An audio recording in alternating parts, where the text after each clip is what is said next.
Uy, pre, kumusta? Pero pare, may binibenta akong cellphone. Gusto mo? Magkano? 50,000 lang, pre. 50,000? Ang mahal naman eh. Ano lang bang meron dyan? Lumang modelo na yan, pre. Camera lang naman ang maganda dyan. Ibang klase ito, pre. Oo. Alam mo ba, meron kang picture dito, kasama yung kabit mo na nakita dun sa motel.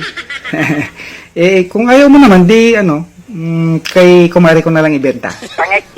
Walang pera yun, no?